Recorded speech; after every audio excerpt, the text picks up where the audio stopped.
दोस्तों काफ़ी लंबे दिनों बाद एक बार फिर से आप सभी का स्वागत करता हूं अपने मल्टी टैलेंटेड स्टार विजय चौहान जी के एक और धमाकेदार गाने की अपडेट लेकर। जी हां, आप सभी को बता दूं कि अपने मल्टी टैलेंटेड स्टार विजय चौहान जी का एक और बेहतरीन लोकगीत हम सभी के बीच लॉन्च होने जा रहा है, जिस गाने का बोल होने वाला है देवरा मरी मरी जाओ। तो दोस्तों इस गाने के बारे में जानने के लिए इस वीडियो के अंत तक बने रहें। हम आप सभी को इस गाने को डिटेल से बताएंगे कि ये गाना आप लोग कब और कहाँ देख पाएंगे।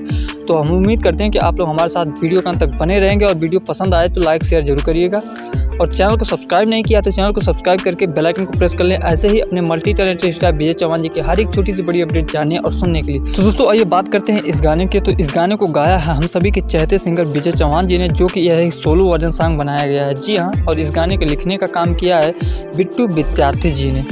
दोस्तों वही बात करें इस गाने के संगीतकार की, तो इस गाने में म्यूजिक दिया है आर्या शर्मा जी ने। जी हाँ दोस्तों, बात कर लेते हैं इस गाने की वीडियो में। तो अपने मल्टी टैलेंटेड स्टार विजय चौहान जी नजर आने वाले हैं, जो कि बहुत ही अलग अंदाज में आप सभी को दिखाई देंगे। और साथ ही मैं आप सभी को बताता चला कि इस गाने को काफ़ी बड़े पैमाने पर बनाया गया है और इस गाने का खर्चा भी काफ़ी हाई लेवल का है। दोस्तों आइए जान लेते हैं कि इस गाने को कब और किस यूट्यूब चैनल के माध्यम से हम सभी के बीच लॉन्च किया जा रहा है। तो फाइनली आप सभी को बता दूं कि इस गाने को हम सभी के बीच लॉन्च किया जाएगा 29 तारीख को। जी हाँ, 29 तारीख को ये गाना सुबह में 6:45 पर, जी हाँ दोस्तों 6:45 पर विजय चौहान ऑफिशियल यूट्यूब चैनल के माध्यम से हम सभी के बीच लॉन्च कर दिया जाएगा डायरेक्ट वीडियो वर्जन। बहुत बहुत शुक्रिया दोस्तों वीडियो के अंत तक बने रहने के लिए। इन्फॉर्मेशन अच्छी लगी तो वीडियो को लाइक जरूर करिए और हम आपसे मिलते हैं बहुत जल्द किसी नई अपडेट के साथ। तब तक के लिए बाय बाय, टेक केयर।